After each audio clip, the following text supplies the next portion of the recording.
I'll call the meeting to order at 7:03 PM. Please stand for the Pledge of Allegiance. Pledge allegiance to the flag of the United States of America and to the republic for which it stands, one nation, under God, indivisible, with liberty and justice for all. Any changes to the agenda? There are not. All right.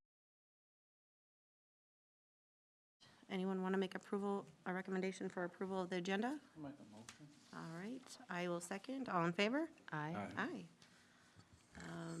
No one's online, right? For public comment? Okay. Announcements? There are no announcements. And then approval of the minutes. So consider approval of the following minutes for October 28th, that should be 25. It says 26.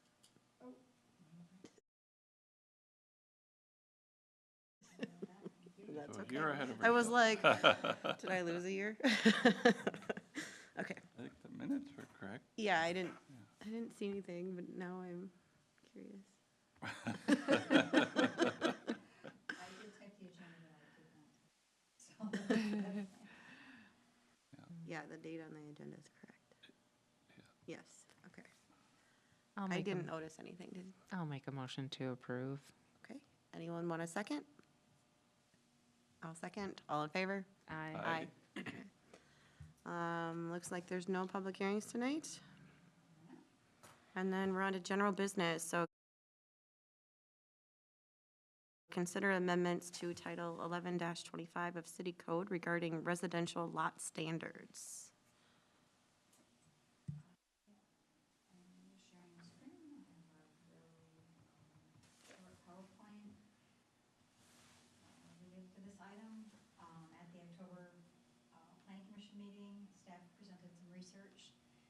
Research was focused on the following areas: the Met Council's influence on density in the metro area, builder and developer feedback that I presented on 4 different builder developers, research on other city standards, there were approximately a dozen area cities, and then the history of lot sizes in Elko Market. And following the presentation, the Planning Commission expressed support for reducing some minimum lot sizes and providing more flexibility in where the R2 zoning district would be allowed. So based on some pretty high-level feedback, I drafted 2 ordinances for discussion tonight. One is to simply amends the standards in the R2 zoning district as a district, a low-density residential district, reduces basically the minimum lot width from 70 feet to 65 feet. And then a second option, which is a separate ordinance, would also reduce the lot width in the R3 district, and that zoning district is only for areas guided by our comprehensive plan to medium density. So it did require a change to the purpose of both the R1 and R2 zoning district to just open up that the R2 district would be available throughout that area guided to low density, but still retained some language that maybe if there was a property with unique physical features like a lot of woods or wetlands or slopes, maybe you would still have the option to stick with the R1, the zoning, which is the wider lots.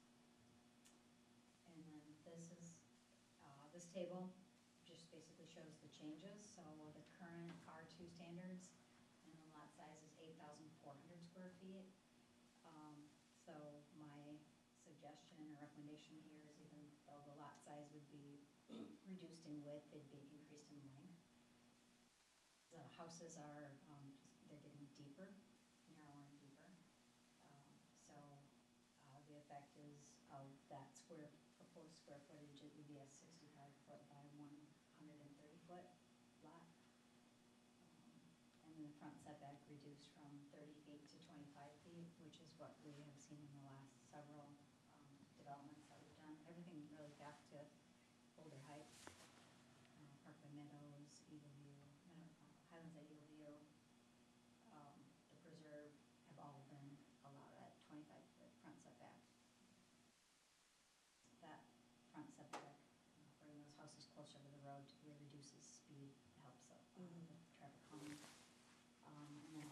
reducing the setback on the side corner lot or setback by 5 feet.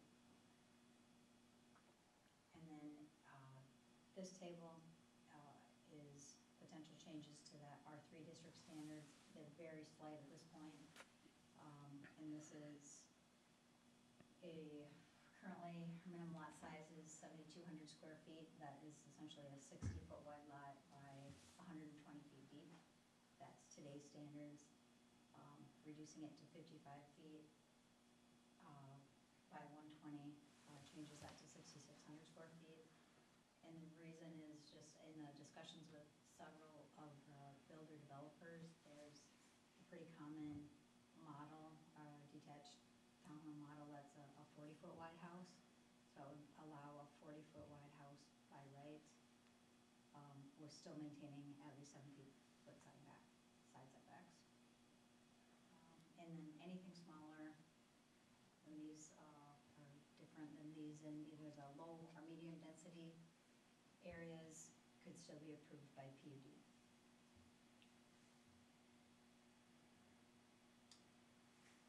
And then, again, the lightest yellow on this map is our comprehensive plan map. So the lightest yellow would essentially be opened up for lot sizes up or as small as the 65-foot lot width by right. And then the medium, or the brighter yellow is everything that's guided to medium density. So those areas mostly focus along County Road 2 or areas of historic residential development like Old Elko, Old New Market, or R2. So then that's where potentially, if you supported the option 2, the 55-foot wide lot would be permitted by right. So pretty simple. It's just determining that. Looking for your feedback. These are drafts. There's no public hearing yet, but based on your feedback tonight, we'd like to move forward with scheduling a public hearing on adoptions with their support.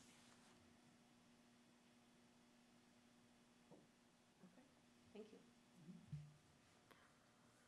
Questions, comments? Thank you for bringing this forward. I am very much in support of reducing the lot widths.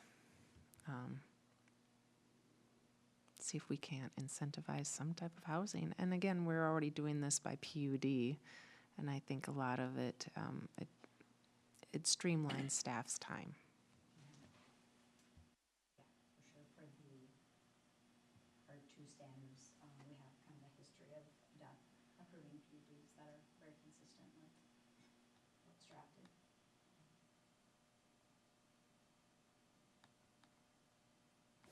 Sorry, I'm just comparing again. I can go back to this slide. I was searching the packet. So why did the deeper lots go for zoning 1, R1?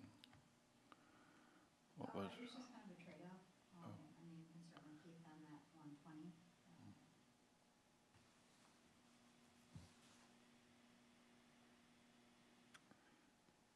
because I think that would make their blocks different, wouldn't it, to go 130? Yeah, but it would take an awful big parcel to really have it make a difference in the number of lots they could get, if that's what you're thinking about. Yeah, I didn't know. But it'd be a 20-foot increase, street to street. Road to road, yeah. Yeah. Yeah.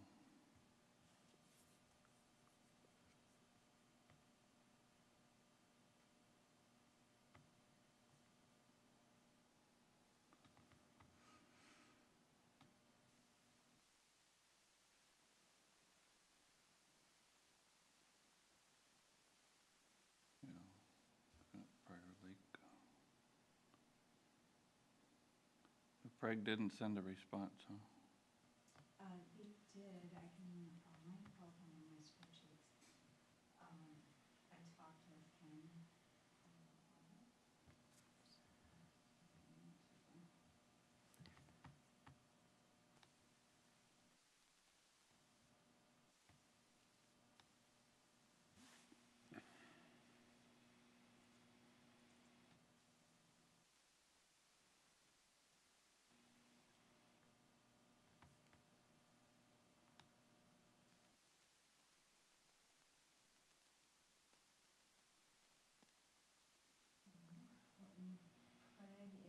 actually reviewing their lot sizes right now as well.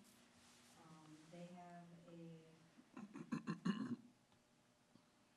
65-foot lot by right, they have a 60-foot lot by right, and a 50-foot lot by right. But Ken, my notes, planning director Ken Ondich noted that they're currently working on updating their lot standards. The draft ordinance is currently written as follows. Their R1, which is comparable to our R1. The draft is 8,300 square feet with a 60-foot lot width by right. And 7-foot side setbacks.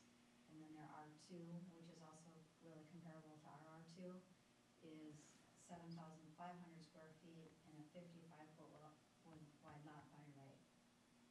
Also with a 7-foot side setback. And then they have a R3 district. They are proposing 50-foot wide lot by right with a 7-foot side setback.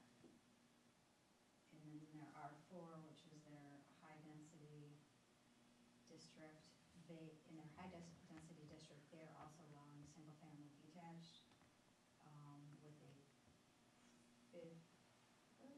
50-foot wide lot.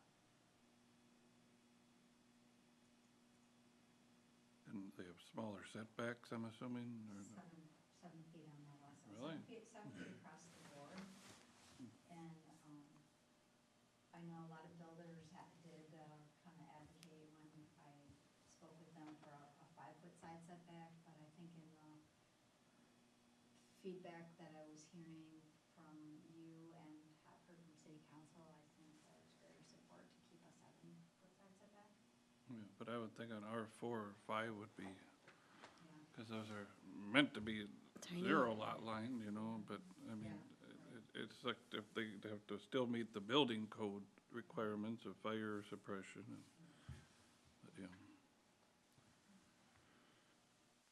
Yeah, so we've got two options here? Yeah, or- that's what I was just gonna ask again. Yeah.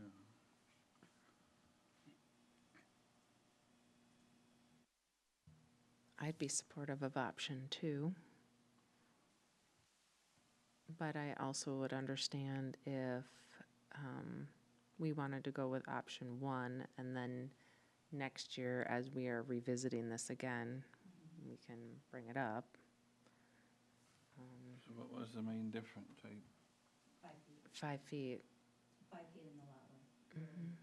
And, The 65, 60, and 55? And what was two? I mean, option 1 and option 2, I'm talking the difference between, the only Oh, difference is or the draft ordinance number 2, also changed the R3, the medium density district standards to allow, instead of that 60-foot wide lot, a 55-foot, so it just reduces it by 5 feet. yeah. In the, I don't know if you're on Zoom, but No, I'm not, so. in the areas that Yeah, are I saw right it, yeah. below. So is it Essen- 65, 60, and a 55? So one. So two, essentially, option 1 is to make R2 lot width reduced by 5 feet. Option 2 is both R2 and R3 reduced by 5 feet. In the last meeting, we just talked about the R2, correct? Mostly, Okay, that's what I was recalling. mostly, but at the end of the presentation, I had included some pictures of some 40-foot wide homes. Yeah, Yeah, and that's kind of, I'd say more, why I included it as 2 separate options. But I don't know if we really need to go to 130 depth. I mean, that's, Fine with the 120, yeah, okay. don't you think? Yeah. what's so the depth right now is 120? Yeah. Just by default, when you take that 8,400 square feet divided by 7, it's 120. What is can I ask a question? What is the lot depth behind, the houses behind me? I can't imagine that being 120.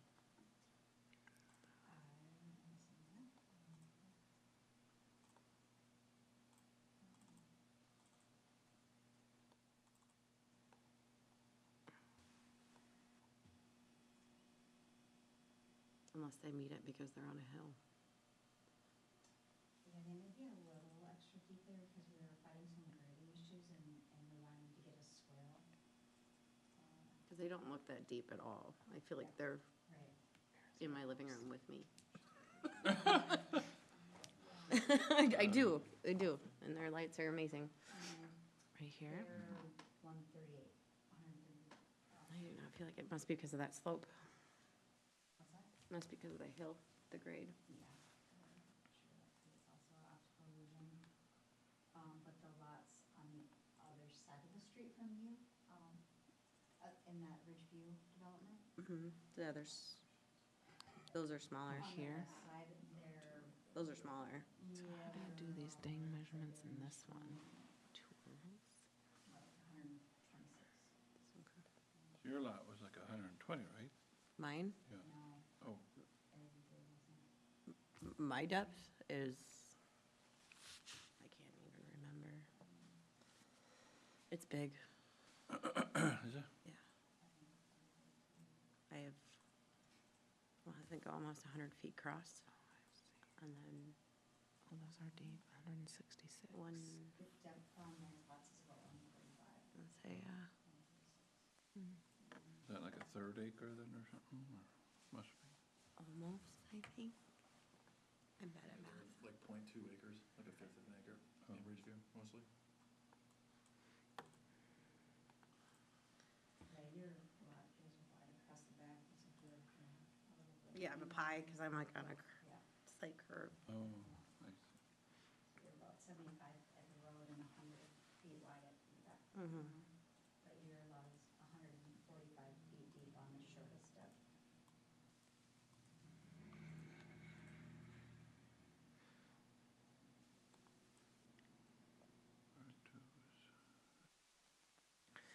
Okay, so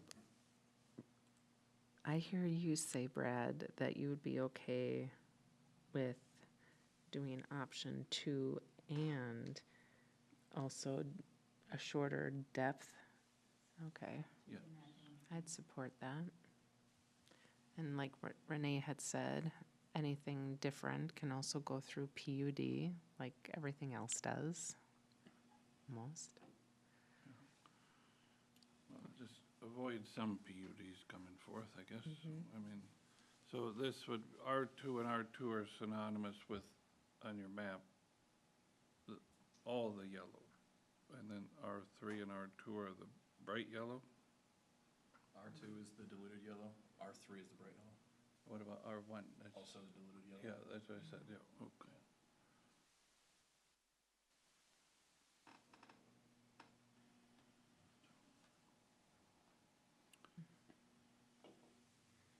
So what I does could our agree with that R1 as well. What with Brad? Yeah. I like the deeper lots, that's my,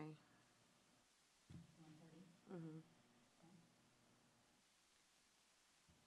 I feel like we're taking away green space and it's just building on top of building. And we're getting away from having that small town feel and the openness, I guess, as opposed to just putting houses on top of houses. But Yeah, with that 60-foot wide lot, you're still gonna end up with a 3-car garage.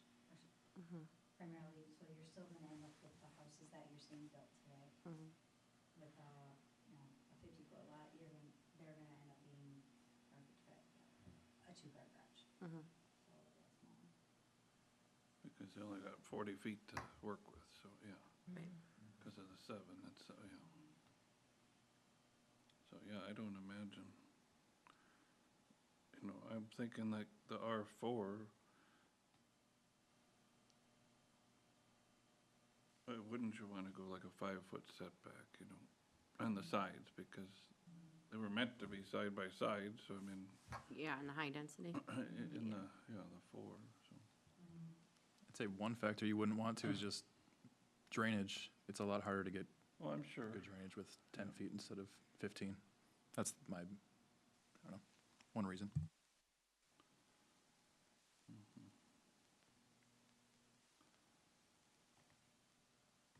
Well, it sounds like the consensus is the option 2. On here, next, guess I didn't hear,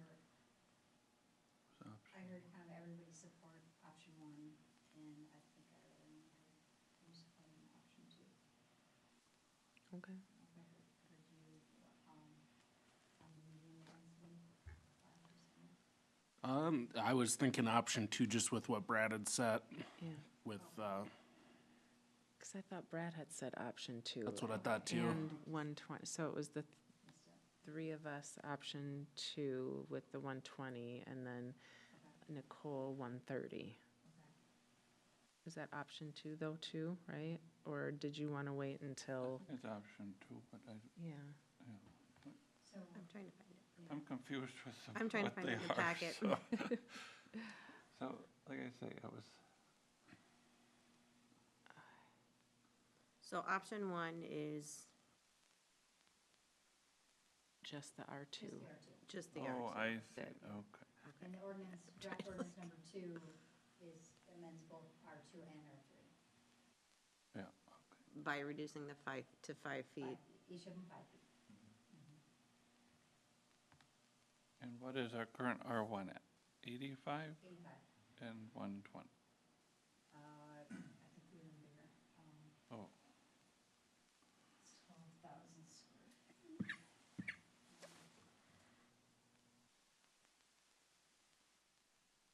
140. oh, it is, okay, all right.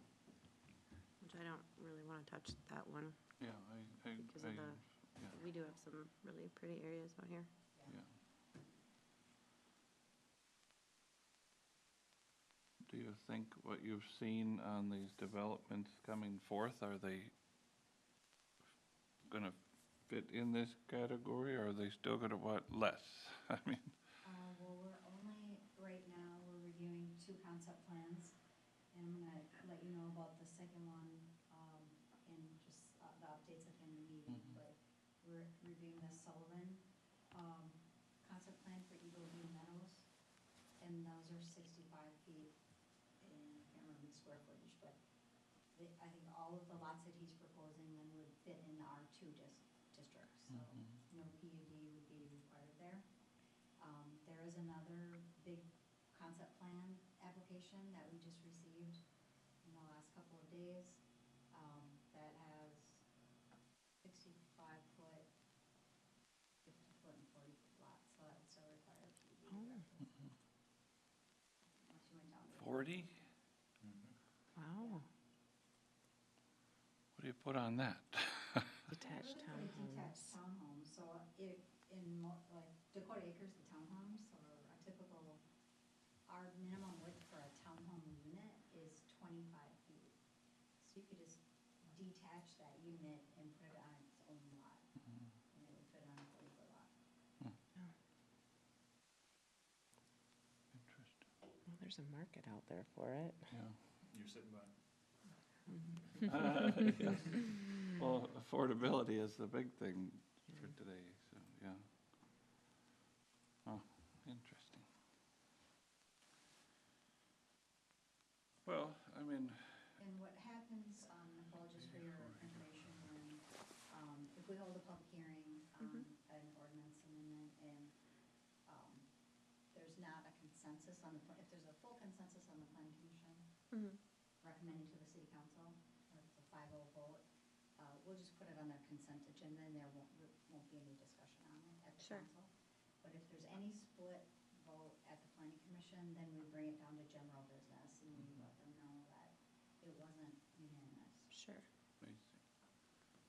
So I was under the impression the 120 was our standard, but you're saying 140 is our zoning one, or R1, so, On our R1, yeah, our R2 today is 120. yeah, I actually increased yeah, I see. the Okay, and that, you're saying, is 50 square foot larger lot than? Yeah. Okay. Because what would it be, just,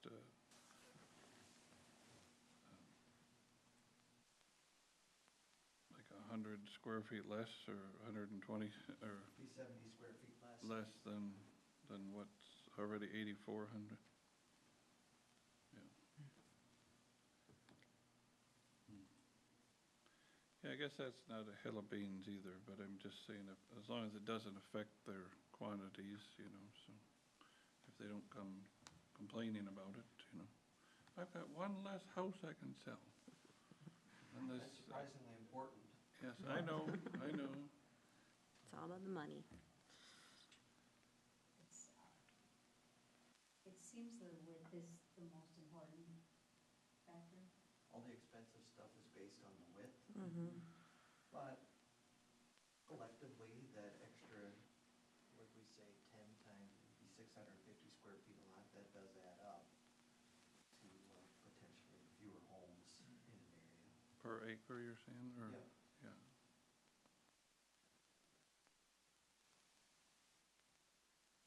If you're basing off of 6 houses. 65 times 10, 650 square feet, Yeah. that you'd be removing from the potential for configuring into Yeah. another lot or whatever. So over a quarter section of land, Mhm. it could have an impact, but Yeah. not huge, but there'd be something. I see.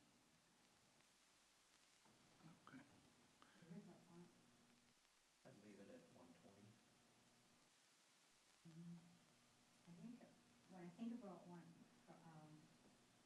and this isn't really a direct comparison because we're still accommodating a house with a 3-car attached garage, but, so often I think about the old platted lots in like the original town sites. Minneapolis or New Prague and the old towns, and so often they were like 50 by 150, 40 by, 40 Yeah. by 1. 40 by 120.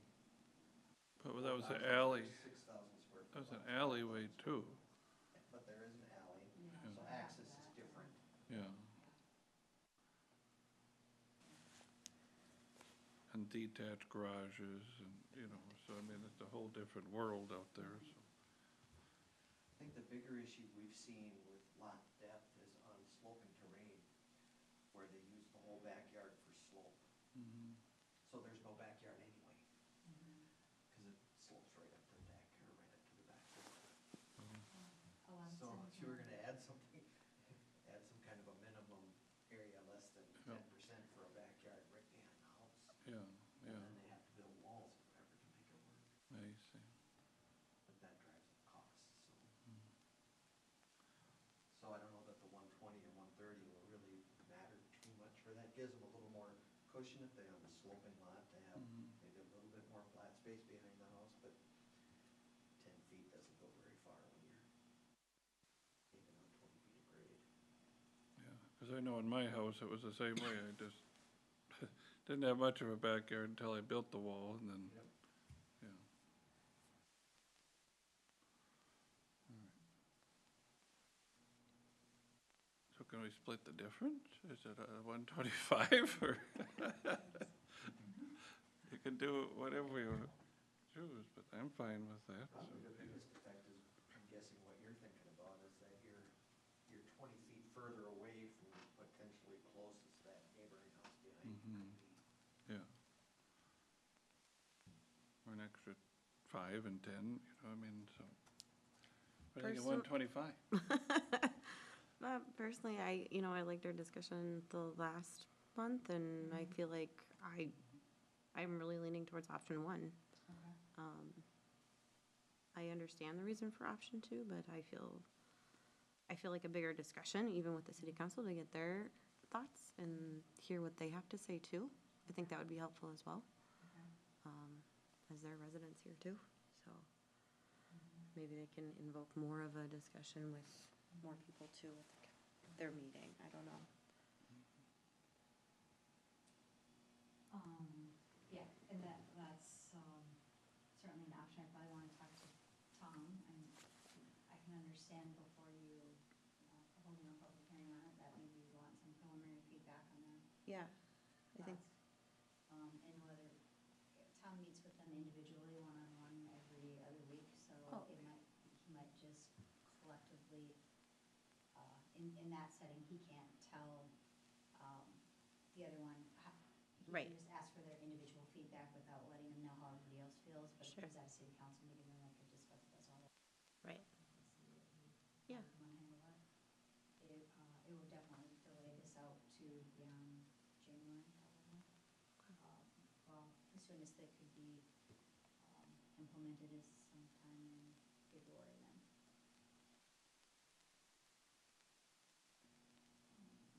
Just gonna look at the estimates on Sullivan's development we have. Lot with the 65 feet in area, they're designing to 8,400 square feet. All of their lots will exceed 130 feet deep. This is the 80 that we just talked about a couple months ago. Between Dakota, They would be just under 130, I'm sorry. this between Dakota and the school, that area? Yeah. Okay. Yeah.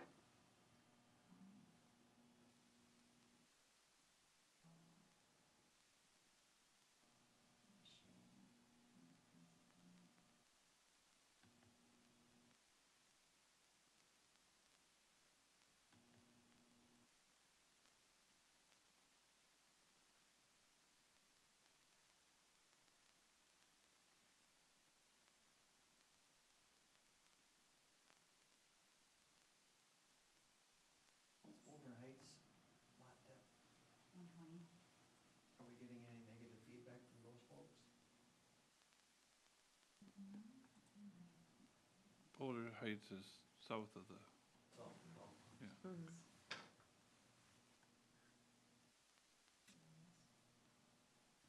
Because those are 70 width, yeah. But in terms of the lot depth, the houses with a 30-foot or 20-foot setback from the rear, they're gonna be at least 40 feet apart. I don't know what the rear setback is there, It's 30. so 60. Is that the number you were that you had in your head with the 120 or the, on R2 or don't? 120 on the R2. Yeah, does that 30 work with that, you're saying? The 30-foot That's what set, they are. 30-foot setback with a 120-foot depth. Still leaves you 60. yeah. 120 minus 30 is 90, minus 25 is 65 feet deep house. Yeah. It's a frickin' mansion, man. It's a good size.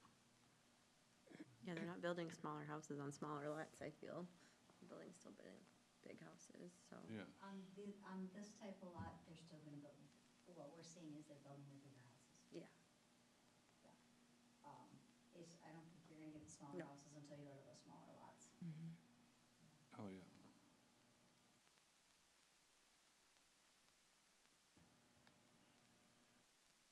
Yeah, that's fine, we can table it, I guess, is that what you're thinking? To, That's my thoughts, but as you were saying that Just unless we me. had a consensus now, then the council wouldn't do anything with it anyway. Is that what you were Oh, saying? no, we could still carry something forward, I would just wanna we just advise them, if it's not a unanimous vote on the planning commission on an ordinance amendment, or any planning application, if it's not a unanimous vote coming out of the commission, we pull it off and talk to them about it. becomes a discussion. It becomes a discussion item rather than a rubber stamp. Yeah. I see.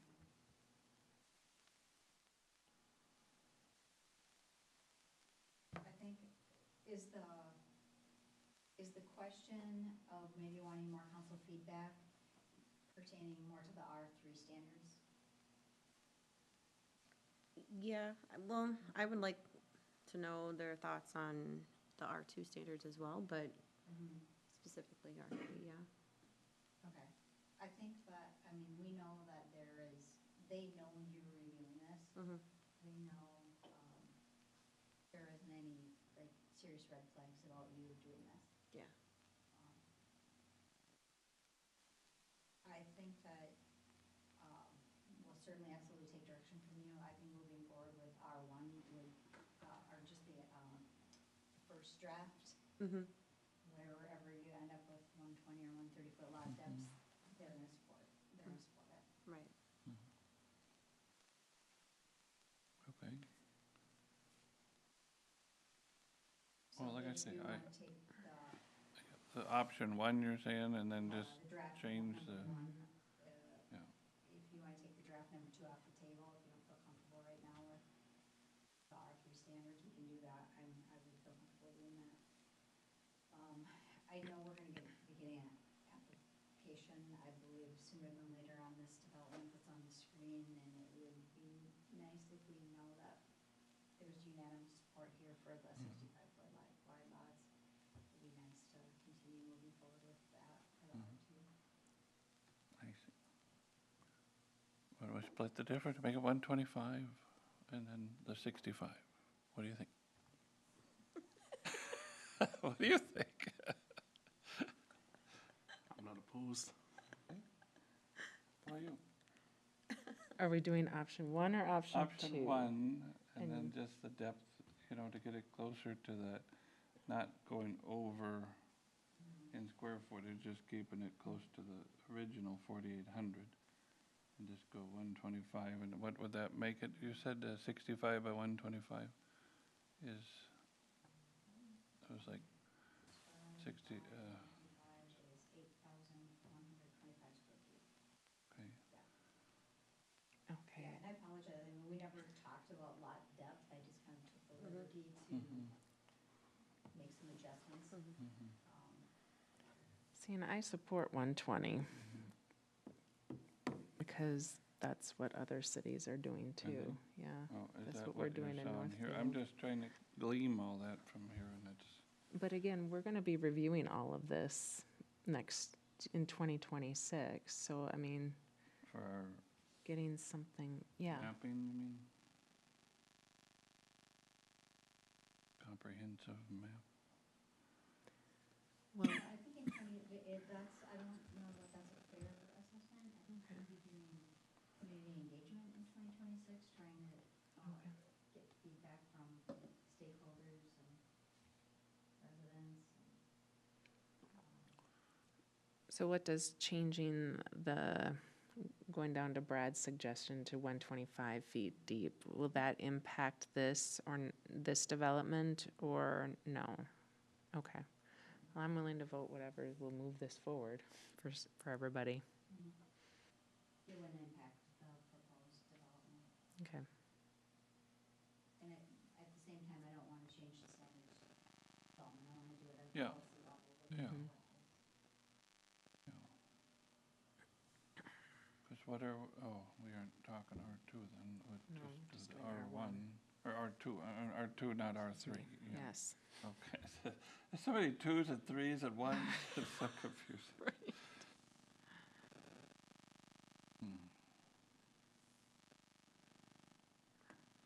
So I propose we do one and then just do the 125. Option one. I'll second that. I can go for that. Is that a motion Yes, or direction? he seconded. Motion by Brad, second by Joe. Is that one? Yeah. Direct staff to prepare for a public hearing on amending PR2. So draft ordinance 1 with the 65 by 125 foot lot. Mhm. All right. And then we can get feedback from council on the R3. Yep. So, Planning commission seeking feedback from the city council. They would like me to prepare the usage R2 statement. Yeah, Got it? thank you. thanks. Inspection. And then we're on to shoreland management ordinance update.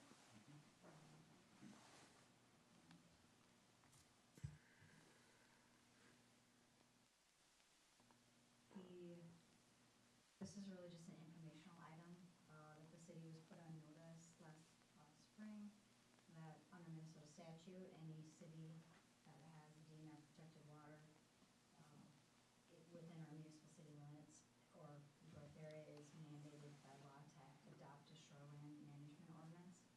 And there are minimum requirements under state rules for what that should contain. We don't have one, we've never had one, I wasn't sure why we didn't. We do have some DNR protected waters that would, within our limits, so, there was a map included in your packet,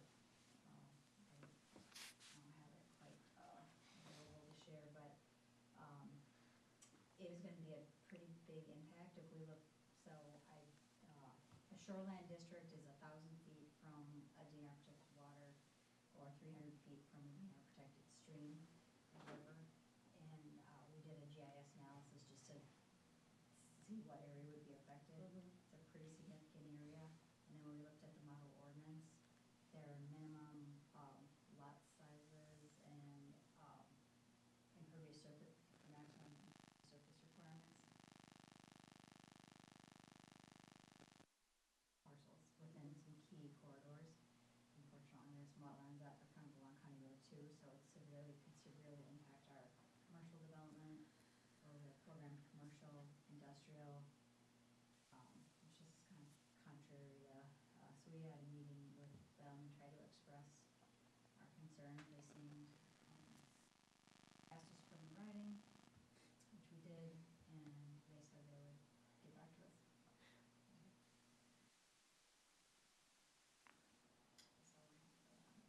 So that pond or that over there isn't affected, you're saying? Yeah. Well, Or- I don't yeah. really wanna, I wasn't, so they provided us a list. It is a DNR protected water, but they provided us a list of the ones that were mandatory that we include in our ordinance. Oh. And that one.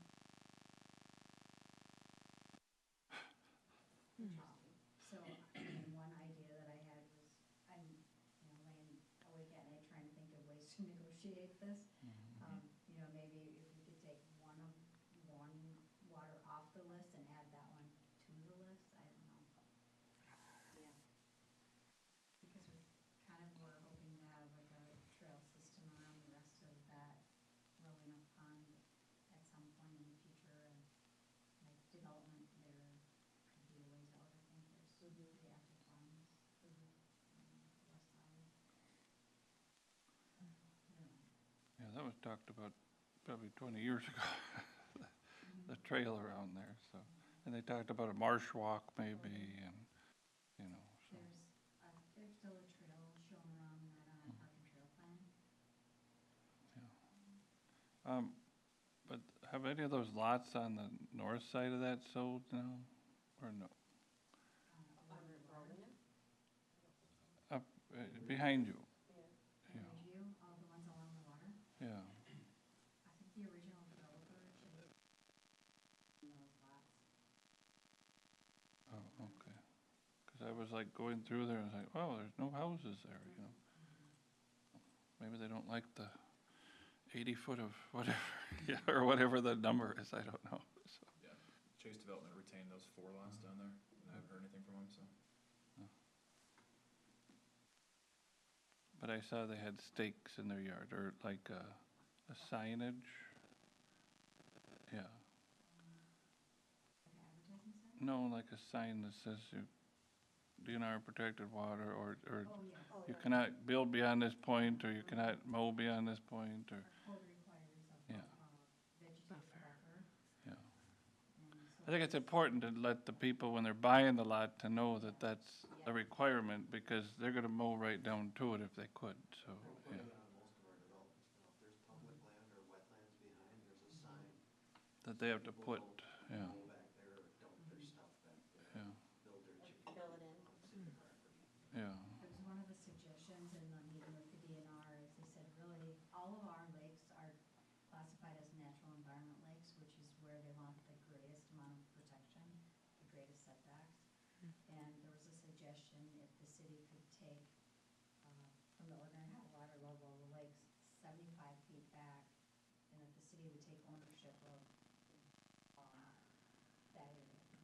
And then, that could be a community asset or possibly trails and, just to stop that mowing and residential encroachment. So that's something that, we already require 25 to a 40-foot buffer, so just on these few, maybe it would be increased to 75 feet.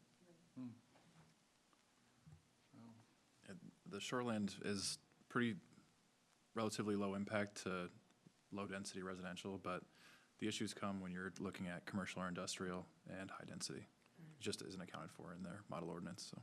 That's the whole reason we couldn't develop the corner over there because of the wetlands, you know, it made it a lot that just Yeah.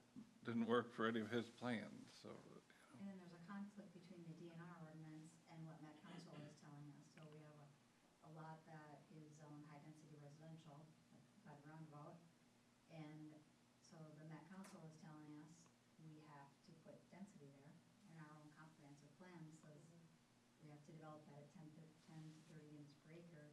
And the DNR ordinance says you can develop that like 2 units per acre. There's just a vast conflict oh, wow. in our policy documents and their model ordinance. Huh.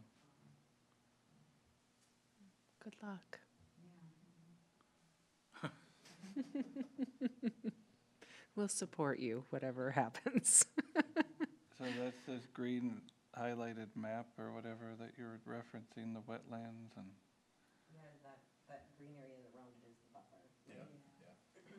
And that's at 75%, right? That's that 1,000-foot That's buffer. 1,000, that's 1,000 feet. wow.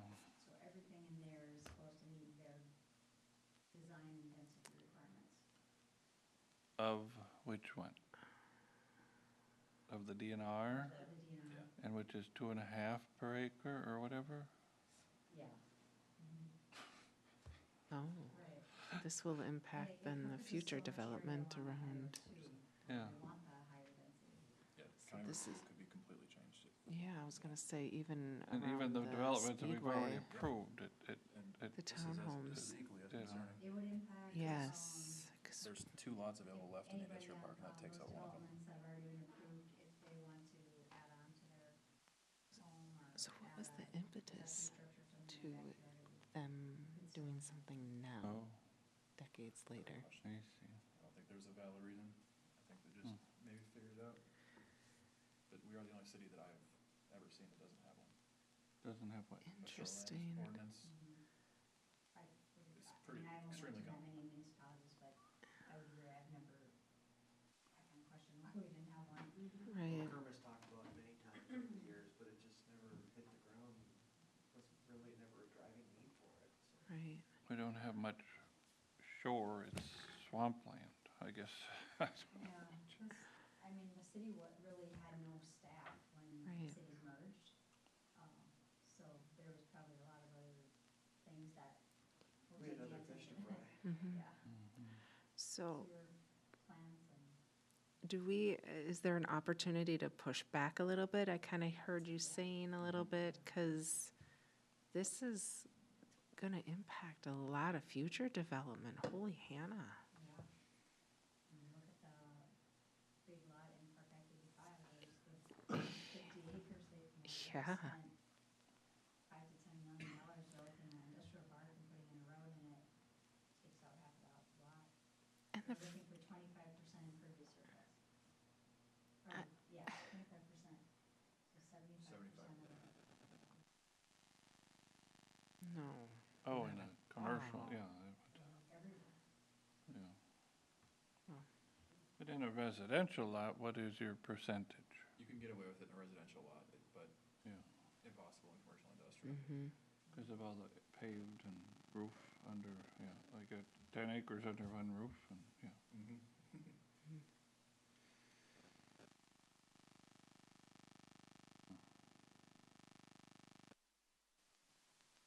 It's interesting, they got it on there now, the building is in there. The water.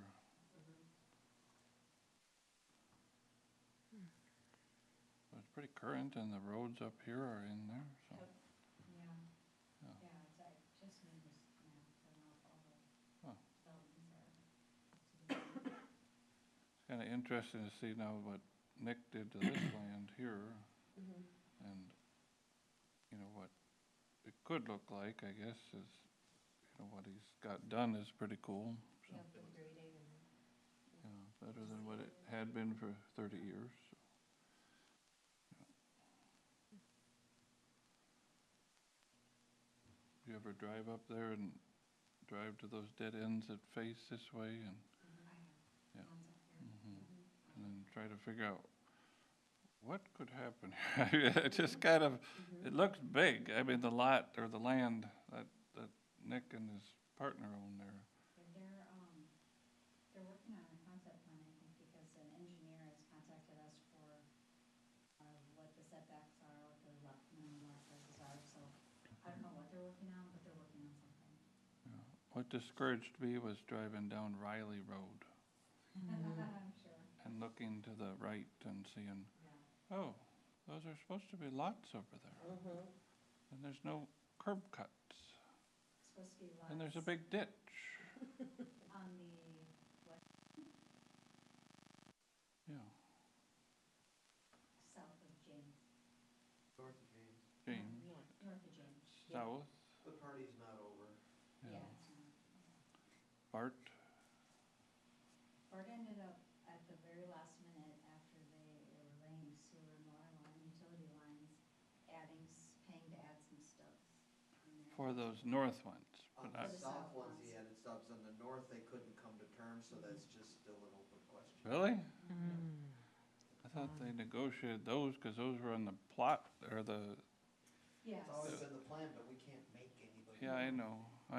So right now, he planned it that he would, eventually be able to get that property from Bart and plat lots on Riley. Yeah, But he just left those out of the development for now. okay. He didn't sell, there's a little area, let me try to zoom in a little more. Called it outlot on his or Yeah, there's a something? little area that Joe Sullivan retained instead of selling to, Oh, so MI Homes bought everything except this little piece right here. for the IRRL. Joe Sullivan owns this easterly one and Bart owns the westerly one. And whoever can hold out the longest, I guess. Oh. Because, yeah, it's kind of interesting. There's a ditch there now. I mean, it's like, how do you get driveways? You have to fill in It's a and, stormwater pond. oh, it is? Yep, and it's behind that area. There's his town. Huh? There's his suburb. Oh, you can see it on the map Oh, here. you mean east of that, yeah.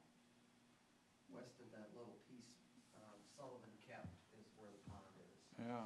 So it's not very big, so it looks like, no, that's just flat woods where that crescent is on Bart's. Yeah, But but, it's such a big hole, it looks like it takes the whole area. yeah, so is that temporary or, No. Permanent. so what could Bart even do down there? Well, all he needs is the back of the lots to make the minimum lot size. But you gotta get to it. You get to it from Riley Road. No. I'm talking on the south side of James. Oh, South. Those lots over there, behind the well house. there are no lots platted there. There was. It was a concept plan, but there was never anything. There was a road edge and, or like, there was all kinds of stuff done to They it. did some grading, Yeah. but there was never anything platted. Yeah, they may have, gotten preliminary or even final plat approval, but the plat was never filed. Oh, He got an early grading permit to start grading that road in, mhm. and then just stopped with the recession. Oh. Because I think he only owned half the road Yeah, at the time, you're right. so he So couldn't build the Riley- whole road. Riley would be extended down. Yeah, but it won't, if you got a ditch there now, you can't access those. Oh, that ditch would be temporary. Be on one side, so it would go south and be curb only. Oh, I see. Yeah, interesting. I digress. Yeah, have you guys driven back on that development? A lot of houses popping. That other one looks like, they're doing curbs or, curb and gutter now, or? It's all done.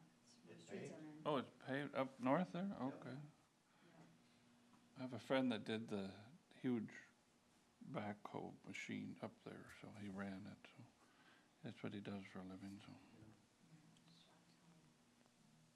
It was a very, very muddy clay.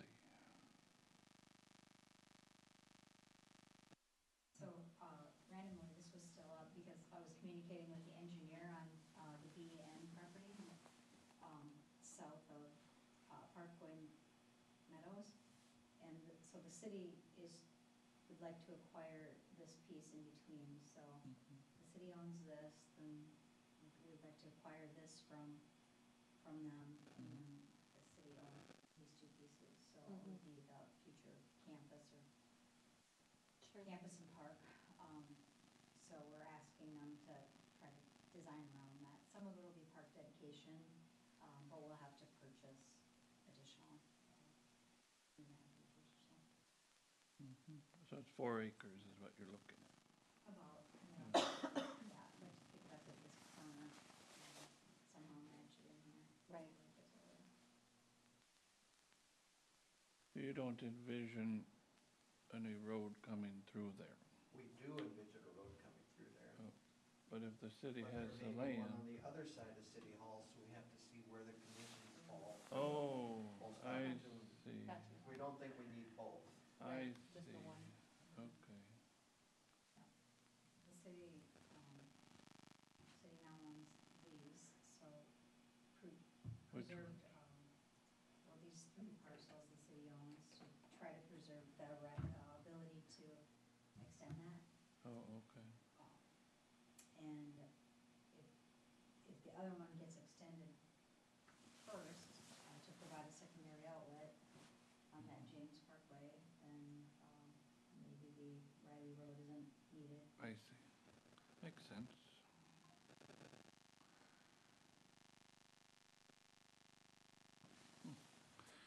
Good knowledge. I'm sorry, did we get sidetracked because of my, Well, it was all tied into the shoreline, it's okay.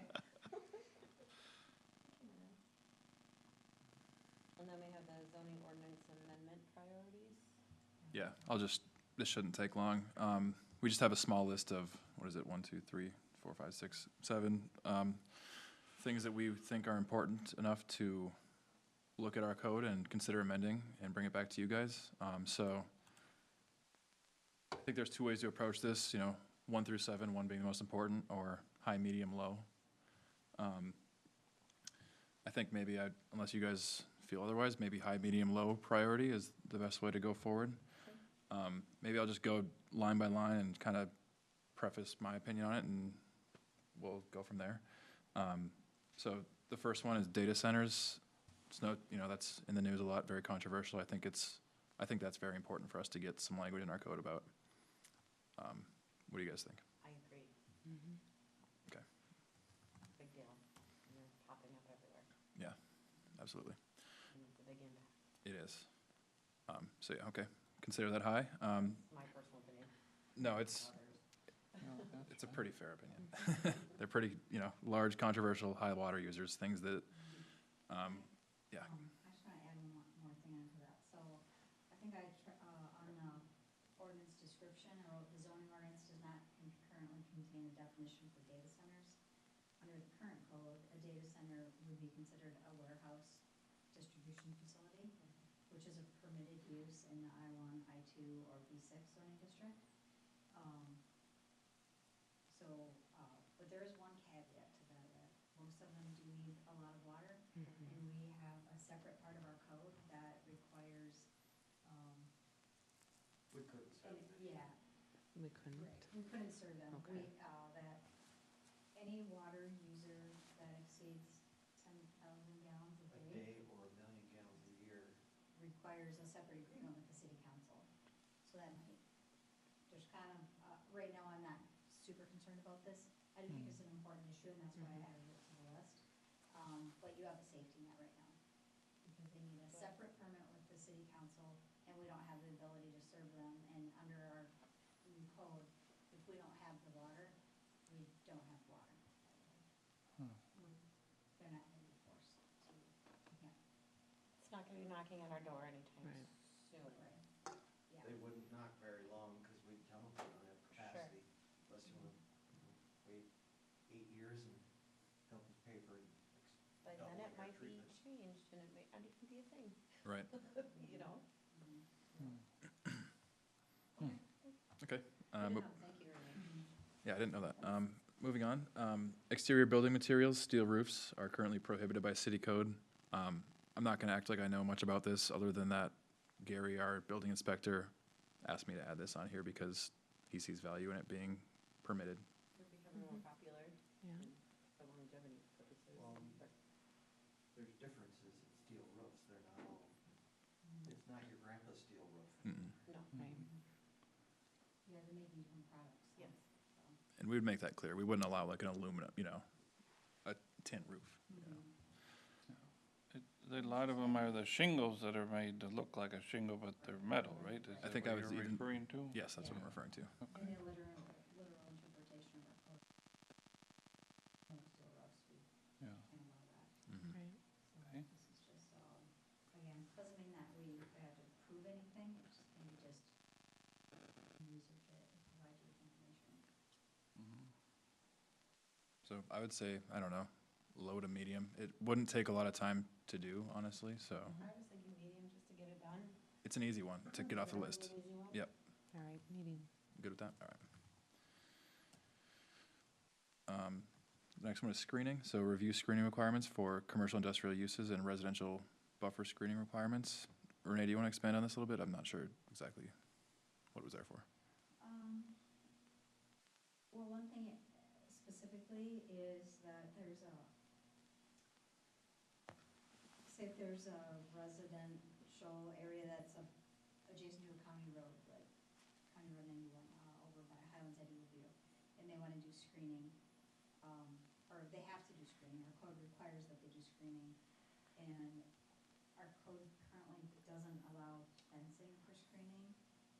It only allows fencing for screening in 50-foot segments, and then it's like a 50-foot fence broken up by trees, and a 50-foot fence broken up by trees.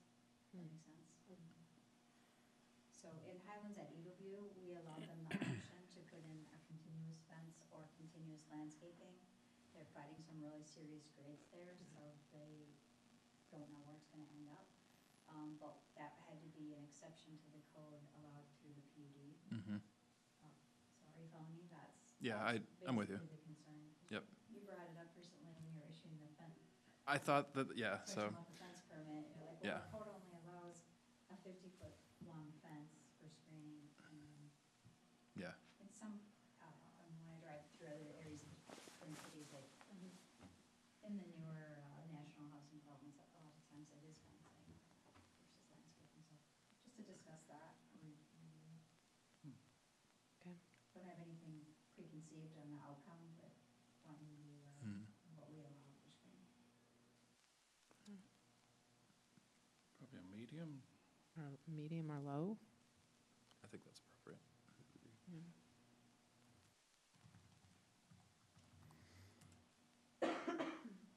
Yeah. The next one is, should exterior parking of trucks be permitted in industrial districts?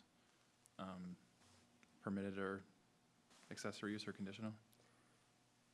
Do we have any problems now with that in any of our industrial area? No?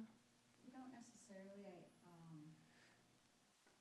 if you're an industrial, use, let's use Niagara. If you're gonna build an industrial building, you're gonna, that's a warehouse distribution facility, you're gonna outside at some point. Right. Is there a limit where, where too much truck parking would be, if the truck parking took up 75% of the lot and the building took up 25%, is there a ratio where it would be unacceptable? Some cities require conditional use permits for excessive exterior semi-truck parking. So I was thinking of like Lakeville and their industrial park, right? So did they have something like this in place? I'm don't just know curious, 'cause specific- like, I don't know specifically. yeah, you think of like a, I know Menasha. specifically in Shakopee, for instance, their Amazon warehouse, they required a separate conditional use permit for trailer parking. is it because of where? I'm honestly not sure. Okay, sorry. I've seen stuff along, I've seen stuff along highways where there's like, Right. there's storage where people park their semis so they can get in their car or go home, and then they, for weekend parking or whatever, those rental facilities or whatever. Is that what you're going toward, or that's not? I think that's also also Okay. part of the question, where if it's only a trailer storage lot or semi-parking, Or RV parking for seasonal. is that considered exterior storage, and then we would require a permission? I see. You know, a lot of truck drivers really struggle with, like over-the-road truckers that are independent, struggle with Yep. where to park their, Yep. their truck. Big business, so, the storage, so.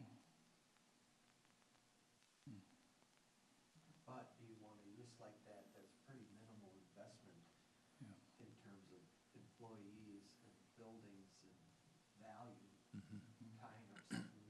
Mm-hmm. You know, Yeah. Since I've been here, we've been trying to get that thing going, and so now someone comes and builds a parking lot, is that what Right. you want Yeah. for land Yeah, use? and the parking lots also don't generate tax base, so, we've gotten That's some what I'm questions, getting at. we've gotten Oh. some questions from, Ryan Companies, they had a lead on, I think it's called Carvana or something, where it's basically like a small building with an elevator, right, but just tons of car parking. It wouldn't generate many jobs, and it wouldn't generate a building, but it could have taken up a lot of space. Oh, I see. I would think that this is a low priority, but I'm I'm here. willing. agree. Okay. You guys fine with that? Yeah. Everybody, okay. I don't know why my font is so small.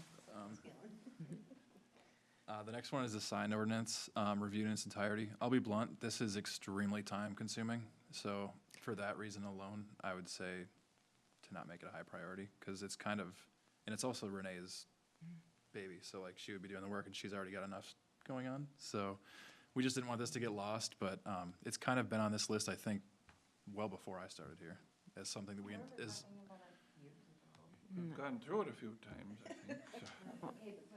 Will this- Anytime you went through, it predated me. Oh. I just remember thinking, anytime I applied it, I always think, this is a really long and confusing ordinance. Mm-hmm. So, yeah, I would agree, it's a low priority. Right now, because we don't have a lot of commercial development, we don't have a lot of inquiries about it. Now, would this, though, address the profanity, say, on flags? No? can't, First Dang it. Amendment. Wow. Yeah, I got that call about 1,000 times Oh, during I election know, season. and they are a-holes. Just saying. But they're our neighbors. Gotta love them.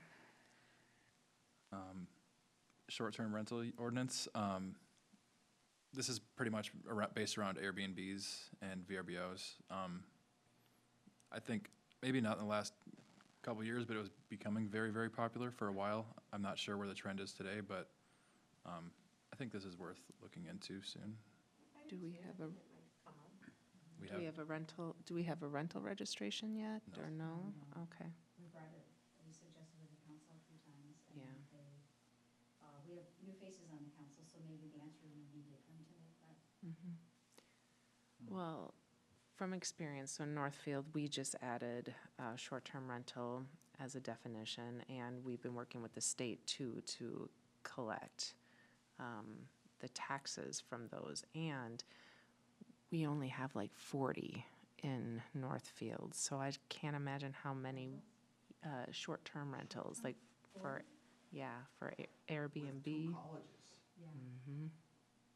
Only 40? Only 40. You think that's I think it's lower than what, what you thought it would be? Well, there's 4 times yes. the population here, at least. So I'm wondering how, What do we have to value bring to people this. in here? Is what you're Right. saying? What is our, the cities? At one time, they were talking about that big track or Yeah, that drag strip or whatever they were talking. Oh, you could rent your house out, but it was like, The only you know. thing I can think here is you can have weddings and stuff, there's really nowhere to stay in town. Right. There's nowhere to stay. nowhere? That might be Oh. a reason someone would have it, but that's 1 day a week. Can you make an Airbnb go on 1 day a week? No, No. I mean, this could be a low priority. yeah. Okay.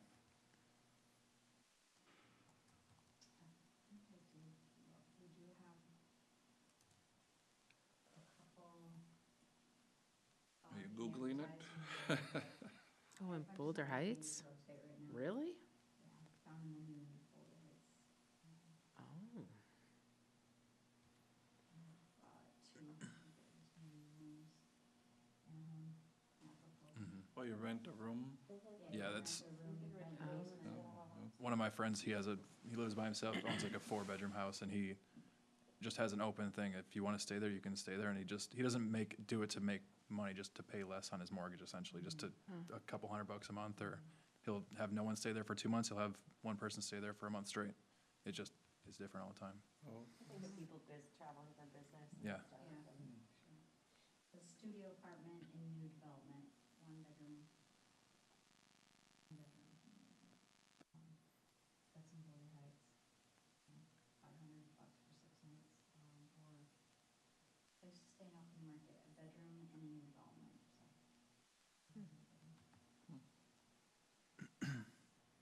Okay. Temporary structures and carports, this is objectively not that important. It's just to clean up the fact that there's a definition for something that's not anywhere else used.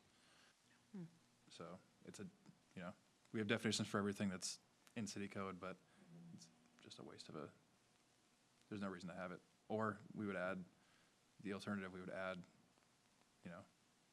ways you can build a carport, so. I sat through some long meetings in other communities talking about the problem with these flimsy, cheapy carports. oh, like the metal, yeah, I know Yeah, what you I mean, mean. Okay. putting the wagon ahead of the horse, I would just advocate to get rid of the definition, but that's that's the conversation to be had. I do have a comment on this. Sometimes those temporary structures that you buy at Menards, it might be round, might have fabric, might have plastic on it, have popped up in. I had some one other once. film. What's that? I had one once for a year out in my backyard because I was finishing my basement. I took all my stuff and put it in there and built my basement, and had mice living in it, and it was not fun to go through it in the spring and say, oh, look at this, it's rattling in there, Things jumping So, over. yeah. Provide, protection from the sun though, for things like boats and, sun is the worst enemy for a lot I of would things. be exceedingly unhappy if my neighbor put Put one one up. up. Yeah. Yeah. And like we require tarps to be put on I don't know boats, we so like have- that already, I don't know some that our protection. ordinance precludes those temporary structures, or those structures currently. So I think that was also one of the reasons that, or maybe you put this on here entirely, but. I did put it on here just because I was doing some sort of we had a project and couple of there was BLM no reason for it to be workers, there. And then we just didn't really know how to handle them, because the code Right. was kind of silent on them. And that's the point, we just need to be able to have it set in stone. Medium, just to give some guidance? I don't know. Okay. What do others think? Low? Low to medium. They're not a problem until you got 5 people sitting in here. Yeah. Mad at each other.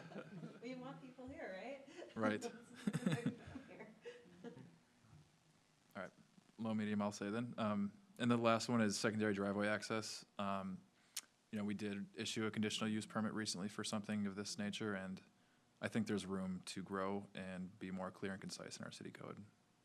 And also just have a larger policy decision as whether or not we're in favor in general for it to be permitted and get rid of. Be discouraged, but extenuating circumstance where they already built their stuff.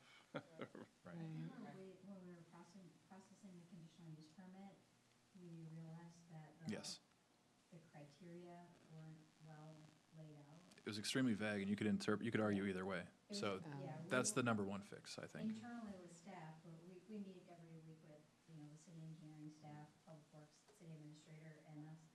And we were each interpreting the code differently, which. Necessary for internal circulation. Yeah, that's what I. And what does that mean? recall, and I'm like, what does that Yeah. mean? Yeah. I have my Heart? allergy. And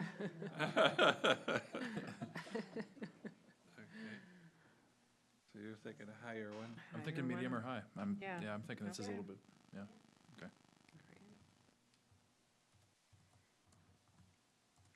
cool. Thanks. Excellent. So on to miscellaneous, community development updates.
meeting. But we have a 120-acre property located adjacent to County Road 2, kitty corner from Quick Trip, located to the north and east. Property goes all the way from Xerxes Avenue to France Avenue. Property's under contract with MI Homes. It is currently outside of the city limits, so there is a annexation process that they will have to go through. But like all past developments, we like to get input from the planning commission. This is the concept plan that is been submitted. They've submitted a formal application. I don't know that it's going to be on the December planning commission meeting, but it will be, if they can't make December, it'll be on the January meeting. A large variety of lot sizes. So what you see in orange on the bottom is your proposed 40-foot wide lots. They did submit housing samples. They submitted extensive narrative and housing samples of the plans that they build on those 40-foot lots. The blue are 50-foot lots. The 60 yellow is the 65-foot wide lots. There are a lot of wetlands on this property. They're proposing to save all of the wetlands except for road crossing, or two actually. The purple is a pretty extensive trail system on the back side of the lots adjacent to the wetland, which is an interesting feature that we don't have a lot of in Elko market. They're showing a variety of single-family detached. Then on the east side of the plat, they are showing some commercial development in the future, and an apartment building right adjacent to County Road 2 that's buffered between the wetland area and the commercial area, and then some attached housing on the northeast corner. So super high level concept. We haven't done the staff report. There are some inconsistencies with the comprehensive plan in terms of land use. So we're going to lay out for you in your staff report. They're proposing residential at the corner of France, and our comprehensive plan says commercial. Just giving you a heads up. This plan contains 414 housing units. 120 are in the multifamily. How many acres is it?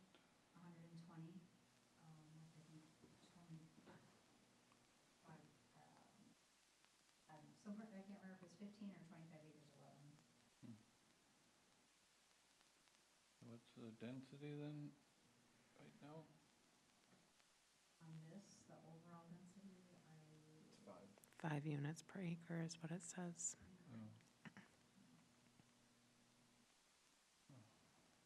and the northern boundary of this plat would be the meet approximately our wastewater treatment plant facility. You know where that is?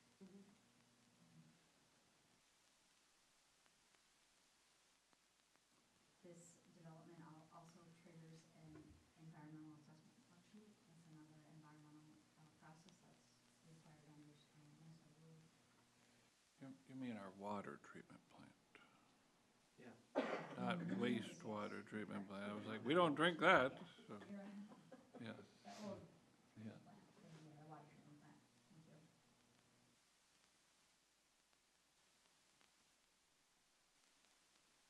Thank you. Yeah, That's funny, yeah. Marty built that house, what, 10, 12 years ago, so. Yeah, we're looking at maybe moving it, I think, on one of our lots. Yeah. It's just a concept. And then if you haven't driven out to the Highlands at Eagle View, they did pave those streets. They are, I anticipate will be submitting building permits in the very near future. They're submitting, I think today they submitted a record grading plan.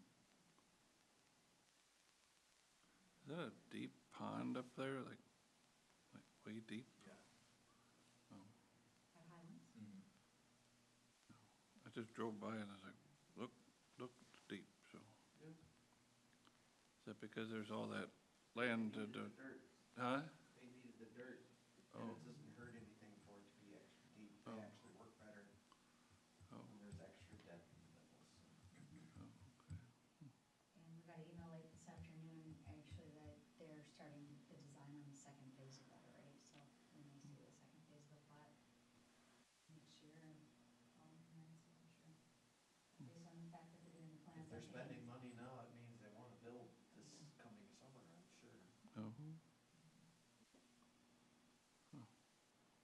how about the one next door? You said you went over that last month, or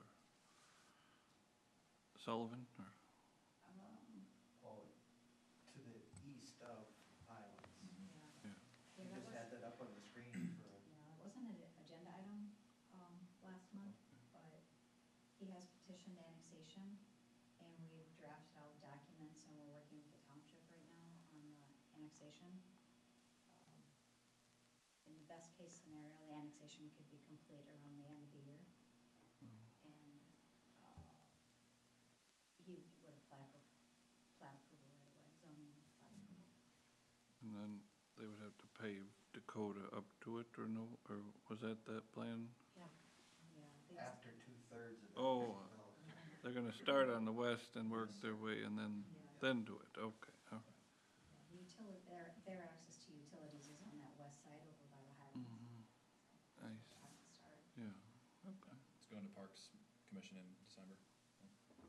And you're leaving that road between them Yeah. undeveloped, Right, that's the plan, is to not build it, at least for now. just leave it open, But we would connect them across. yeah, top and bottom, wherever they. Yep. Mhm.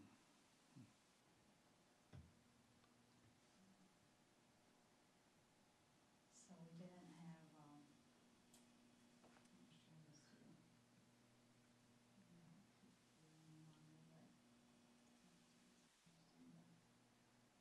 Concept, so when the Parks Commission originally saw, the layout, the park configuration looked odd and like it had unusable space, so, we resubmitted this, in hopes of getting support from the Parks Commission, and it popped some, features in here. You can see some of the stormwater ponds will be in the park, which is, create some efficiencies for city staff. They're showing, and this is completely a concept of, off-street parking lot, playground area, Little League field, and some pickleball courts. Kinda like the trail out to the road, I mean, it's Mhm. better than people walking through somebody's yard, or Right. where would people park for the baseball? I mean, it's Little League, I know, but. On the street. It's okay to park on the street. I don't know, how wide is There's- that street? Well, Can you park on that kind of street? Yes. Yeah, Which one? 255th, yeah. there's, You can, both sides or one? yeah. You can park on the street. I personally have a opinion that if we make everybody else build parking lots for their uses, that we should do the same. I guarantee the Parks Commission will not only thank us for the parking that's shown, but also want more of it. Yeah, they can be I expanded guarantee it. on this plan. Yeah. And the Little League field could also, the orientation could be changed, but, Right. with leaving it like this, when the properties to the south develop, we could add some a lot of times they're four are built in. Oh, others, Was that Yeah. Little League baseball part of some plan, or is it just something they threw out here Well, to illustrate the space? It's pretty much just on here for illustration purposes, but the park designation, the park type, that's like a common facility that's found in there. And we just asked them to superimpose stuff on there that, just to show it fits. and I think when I was a coach one time, they really were lacking ball fields, I would say the two things that we hear from the Parks Commission or residents are, we need more ball fields and we need pickleball courts. Yeah, that's why, They're- yeah. Since they were the kind of the high priority items that we hear. Oh, so you over and put a over again, pickleball. that's- It's a big PR win. This is a big win for me at the Parks Commission, I'll tell you that. Yeah. So, Yeah, so maybe this is, a little bit separated and you can add landscaping and stuff, but. Yeah, well, I like the idea of, like you say, centralizing everything, the ponds and whatnot for the municipal works. Yeah, so we'll see if the Parks Commission supports this. It's still not, completely rectangular, but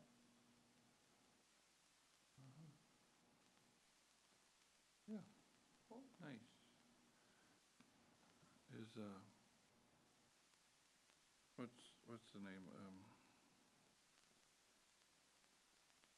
Guy that had the farm, what's his name, Bernie? Bernie Mahowald? Yeah, does he gonna go south of that chicken coop house yet and do that big park down there and They sold development? that. Huh? They sold that piece. Oh, they sold that, okay.